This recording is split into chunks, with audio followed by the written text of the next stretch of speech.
People of Dubai keep surprising and inspiring me with their dreams and ideas. How passionately they follow their dreams. This is just amazing.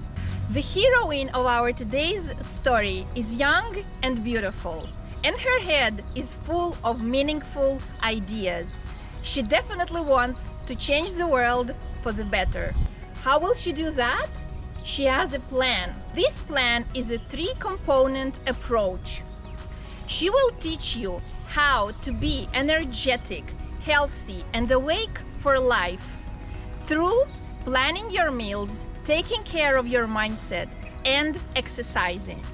So, her business revolves around nutrition and holistic lifestyle. And by the way, stay with us till the end of this video. There's gonna be a nice small bonus from the heroine of our today's video. You will learn a lot with the small tip how to prepare your healthy breakfast. So without further ado, let me introduce beautiful and sophisticated Tasneem. Hey Tasneem, thank you for meeting us today. Thank you for having me. I'm very happy to be here. Tasneem, I'll go straight to the point.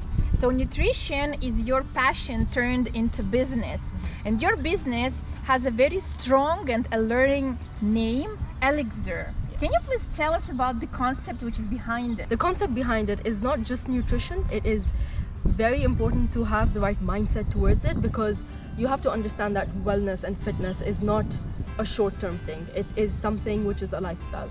So I think it's very important to change mindsets when it comes to wellness. So it's a 360-degree approach, right? You teach people how to take care about their mental health or their mindset, and then you're actually providing meals. Yes. So I do both. I provide meals and I also do workshops. Again, goes to the mindset training, and then of course we also have plans on paper. So yes, but I do provide cooked food as well. Okay, this is great. And I know that you had a contract with the kitchen who would help you preparing the food, which has to consist of all the 100% healthy ingredients. And I know that you ended contract with this kitchen. Can you please tell us this story? Yes. And I feel like this is a turning point story for my journey, because this really put the brakes on my journey and it became very slow, my growth and my progress. But I still continued to make this decision, because I think it's very important to continue a slow growth rather than a corrupted growth. So having said that, I used to have my food cooked for my clients at this kitchen. And since I'm so involved in what I do and I love what I do, I would go to the kitchen pretty often. So I started seeing inconsistencies in the way the food was being prepared from what it used to be, and I decided to make a surprise trip to the kitchen. So some of the ingredients that I personally believe in using are like fresh fruits. That's what I tell my clients, that I'm using purely fresh fruit and nothing else. And these guys ended up using frozen puree. So it's not just frozen fruit, but actually frozen puree, where the sugars are much higher. Obviously there's preservatives, so I was not happy with that at all.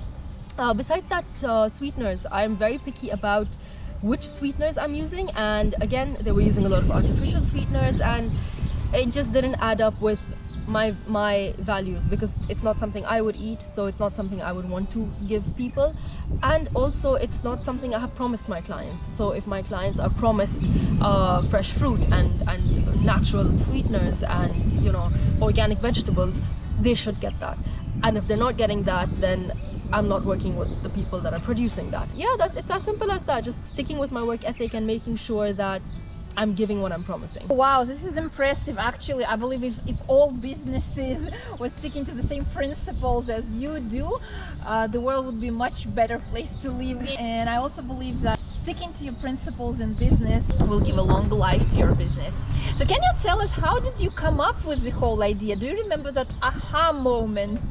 Yes, actually. So now I'm 29, and when I was 25, after hitting 25, my friends and I, many of my friends started having some sort of issue, mostly with their weight and or with their energy levels. They were just tired, and I just kept going, and they were just like, how are you doing this? And that's when I realized that I don't know, it's because I eat clean, it's because I exercise, it's because I'm always positive. And yeah, I just started talking to them about things like that until I was like, I should charge you guys for this. And that's when I was like, I should charge for this. And that's how it became a business. So basically, you turned your lifestyle and your passion into business. Yes. Right. So was it a success from the very beginning? No, not at all. And as much as I would have loved it to be, of course it wasn't. Elixir, however, it survived for so long now, and it thrived, so it's growing, alhamdulillah. And that's because it's actually standing on a graveyard of other businesses. So I think have like 7 tombs of dead businesses underneath. And I think that is what makes Elixir actually work. So yes, there are 7 businesses that I started, I failed, to the point where now I finally have Elixir that is running. So I've learned what I should do and what I shouldn't do from my prior businesses, and apply it to Elixir to make it actually continue to live and thrive. Wow, this is so impressive. So you failed like 7 times, 7 different businesses. And this is something which I believe everybody should learn from Tasneem, that it's not like if you fail, then you're a failure. No, there is no such thing as a failure. There is only a lesson. And Tasneem definitely teaches us here that lesson, how to learn your lessons from your failed businesses. So for example, another thing I was told is that, oh, you were standing there for 12 hours, your time is valuable, which I think is number one. People should recognize that. So the whole day of 12 hours that I wasted standing there, I actually learned to recognize people, which helped me to save on 20 hours maybe in the future. And now, so now I spend 5 minutes with a person. I know if they're serious, if they're not serious. If they are, they're worth the time. If they're not, I move out and I've only wasted 5 minutes instead of 12 hours. So yes, those 12 hours definitely turned into something very good for me. Okay, so each and every situation is a lesson learned, right? I definitely agree with that. Okay, I would like to come back to to your nutrition programs. Your nutrition programs are centered not only around selection of food, but also they help in shifting your mindset towards a healthier lifestyle. Can you please tell us about this a little bit?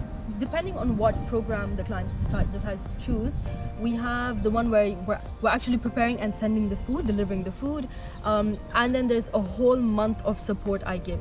So you're not just eating healthy food, but I am constantly talking to you on a daily basis, telling you why you're doing something, how you're supposed to eat in terms of the time, in terms of the duration, a lot of these little things. So you have full support, and I think that is very important to change the mindset more than just eating food. And then the paper plan also has a lot of information about why you're doing it, and again there is constant backup of information and motivation, really, which is most important. So yes, it's definitely about a mindset shift. One of the main things your mindset shift comes from is self-love, and most people that are struggling with either weight or feeling a certain way about themselves in terms of energy, in terms of just feeling stuck in a situation, I think all of these things contribute to your physical self, and then your physical self, to change it, you need to contribute to your mental self. So understanding the cycle is very important. So do you believe that you can change your physical body without changing your mindset?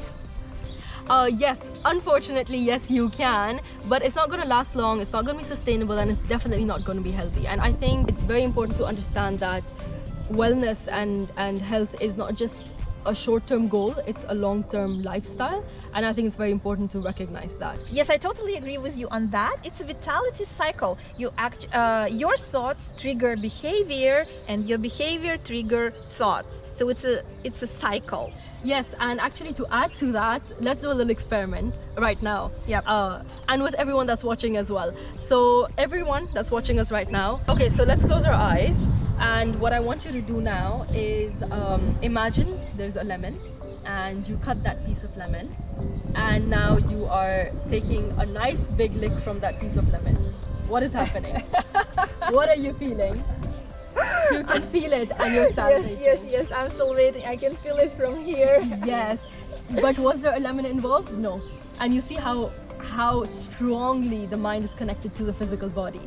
So yes, I feel if you understand how that connection is so strong, so deep, and so real, you will understand why your mind has to be so healthy to be able to have a healthy body. And that's why it's not short term, it's a lifestyle. I totally agree with you on that, especially this experiment is just mind-blowing. So before COVID, you used to conduct different workshops. Can you tell us a little bit more details about the programs of your workshops? Yes, so there are a lot of different workshops I did with different topics, and again, that's linking back to understanding your body and understanding how you can achieve wellness, because I believe a lot of people, they definitely truly want to be healthy, but they just don't know how to. And that's why I do these workshops, in trying to promote and explain as much as I can about how to stay healthy. So for example, there's one about the science of your body. Bonus, let's do one thing. So I want everyone to take their nails out, well, not take them out, but look at them. And I want you to look at this little semicircle here. So do you see the semicircle? You're supposed to have 8 out of 10 semicircles to know that your body is doing well in terms of oxygenation, and you have healthy lungs and you have enough oxygen in your body, basically. If you have anything less than that, don't worry, come to my workshops and I'll tell you how to fix it. And if you have 10, then you're an athlete. Well done, proud of you. Understanding the science of your body is one workshop, which is very important in preventive living. So it's not about curing illnesses, it's about just being healthy from the beginning, and that's what I believe in. Besides that, I have workshops about healthy groceries. So I think, again, living healthy doesn't start in the kitchen, it starts in your grocery store. So if you're buying the right groceries, which are clean, which you need to understand, bonus number 2. So let's say you pick up something. How often do you look at the fancy packaging and put it in your cart rather than read the back of the label? So reading labels is another workshop. So the F&B industry is actually very tricky in the way that they put their labels on, and that's where Read Your Labels workshop comes in as well. But it's very important to understand what your labels are saying, because most times actually, food will say no sugar added, but it's sweet. How is it sweet, right? Because there are certain hidden nasties in them. One of those hidden nasties is aspartame. Horrible for your body. It's the worst thing that you can do. So it is very unlikely to find it written as aspartame, and it will more likely be E951. So yes, read your labels, read the signs of your body, healthy groceries. And now that luckily we have COVID getting controlled and we have vaccinations going out there, we are restarting workshops, but in a very small group. So we have a little group of 10 ladies, and we're doing a prenatal workshop where I'm signing up with a physiotherapist, and she's going to be showing us exercises for correct posture during pregnancy that is also going to make it easy for birth, and I will be talking about the nutrition part of it. What do you think are the main ingredients of success when turning your passion into a real life business?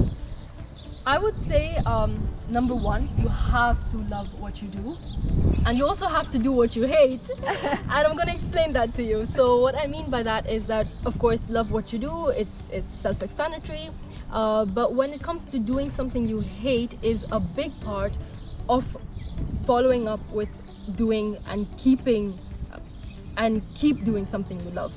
For example, I love fitness, I love nutrition, I love working out, and I can do all of these things, but they will not survive, they will not be sustainable until I learn to do my finances, until I learn to do accounts, which I absolutely hate, and I failed 3 times at university. So I think it's very important to be able to make peace with the things you hate, because there will be certain things that you will have to do when it comes to business. Besides that, it is very important to stay consistent. It doesn't depend on, do I feel like doing it today? If it's on your list, you have to do it. Of course, you don't have to push yourself to the point where you're going to end up hating everything altogether. But if you love the core of your business so much, you will wake up to things that you don't like doing, and you will do them with enthusiasm, because you are achieving the goal of what you end up truly loving. Yes, I understand what you're saying, Tasneem, here. Consistency is the top in my list when doing business, because you have a vision, right? Your business is a vision, and it's invisible. It's only in your head. So to turn that invisible into visible, consistency is the main point. You have to keep going no matter what. You have to be consistent with doing whatever is needed to see that vision finally in reality. I agree, and I love the point you made where it's in your head. So I think it's very important to recognize that if people are not supporting you, if people don't believe in what you're doing, it's because they don't see it the way you see it. It's in your head. So I think it's very important to continue to push, because of which you have to be consistent until it becomes a physical reality where people go like, ah, this is what she was talking about, and this is actually a very good idea. Yes, and the final question to motivate everyone watching this video is this: what would you advise to those who know what their passion is, but they still are hesitant to turn it into business? I think you just have to go for it.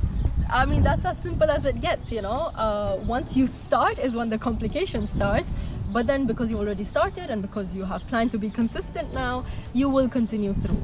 So I think it is important to just start, just get in there, but at the same time you have to recognize that you have to have some sort of plan. You can't just wake up one morning and go like, oh, you know what, I'm gonna do this.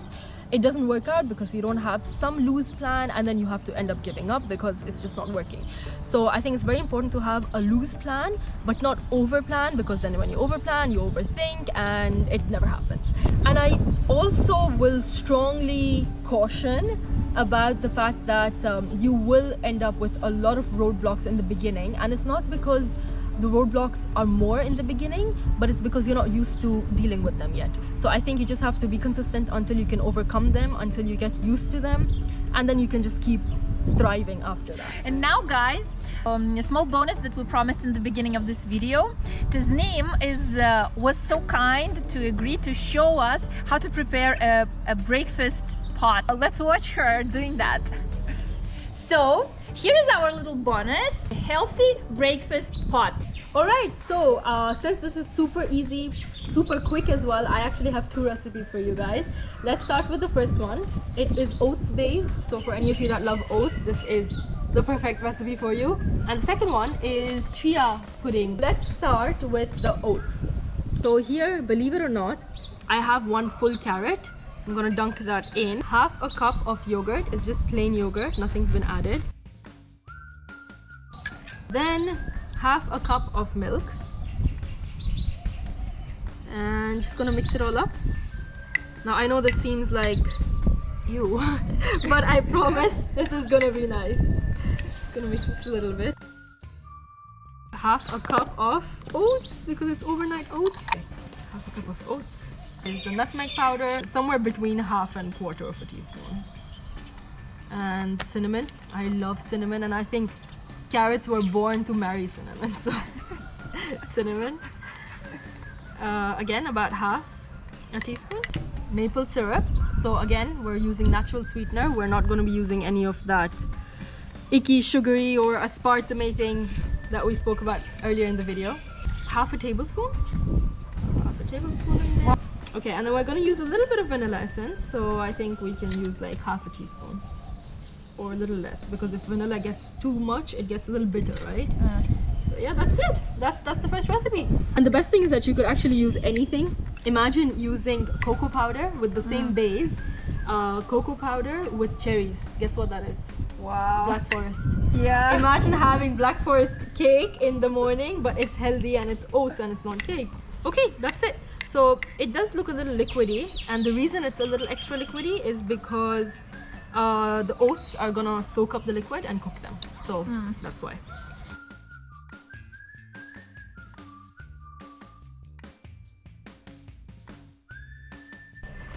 And that's it. If you've got time in the morning, I would actually recommend that you do the dressing in the morning, because then it's going to be more fresh and it's going to look nicer. But if you don't have time, just do it in the evening, and that's it. And I'm going to use one date as well. And yeah, you could put nuts, you could put chia seeds, you could really put whatever you want. That's it. There we go. Wow. I'm gonna close this.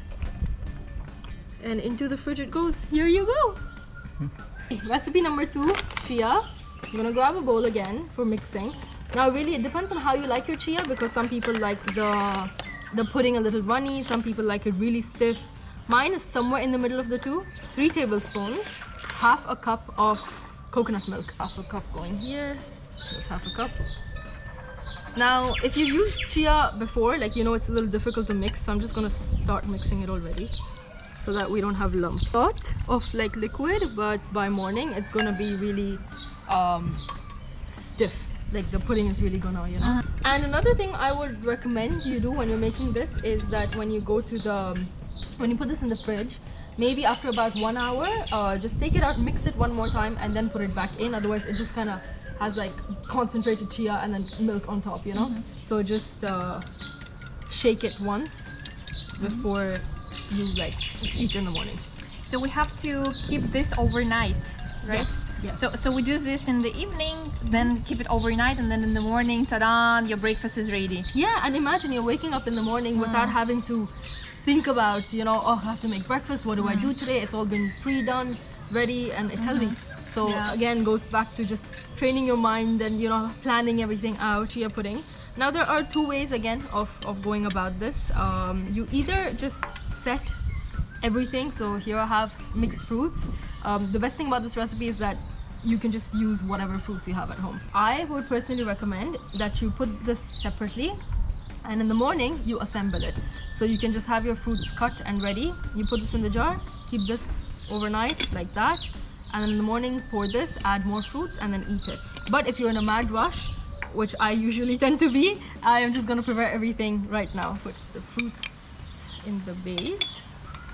If you have a big jar, you can actually make three layers. So you have one in the base and the one in the middle and the one on top. So it depends on how much you like eating.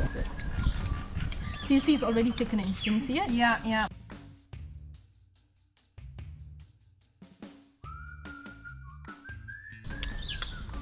Okay, there we have it. So you see, if you mix it already, there's no distinct layers, but it makes life easier, and the juices mix really well, and just becomes that much more flavorful. And I'm going to use fresh mint from my garden. Come. Okay, I'm going to take like this one nice big leaf and maybe another big leaf. This smells so good, I wish you guys could smell it. Okay, so here is the fresh mint from my garden. I'm just going to put this with the rest of the fruits, and we're going to take some more banana. Also, if you have a sweet tooth, this is perfect, so use agave instead of sugar. The previous recipe I used maple syrup because it has more flavor. Agave is just like sugar, except it's actually healthier. So you can use this in here, and that's it. So I'm gonna put this in the fridge, and then I'm gonna top it with this tomorrow morning, and you're gonna see it on the other side. Tasneem, thank you so much for hosting us today. This dialogue was extremely useful and so insightful, both for me and for our audience as well. Well, thank you. I'm very happy to be here today actually and be able to share the things I love. So thank you. And I love what you're doing. So good luck with your work, and mind power, all the way to mind power. Whoa! Thank you, Tasneem. So guys, as you see, healthy lifestyle is not about food and exercise. I mean, not only about food and exercise, it's also about healthy mindset. Stay with us, learn how to be successful, and I will see you soon.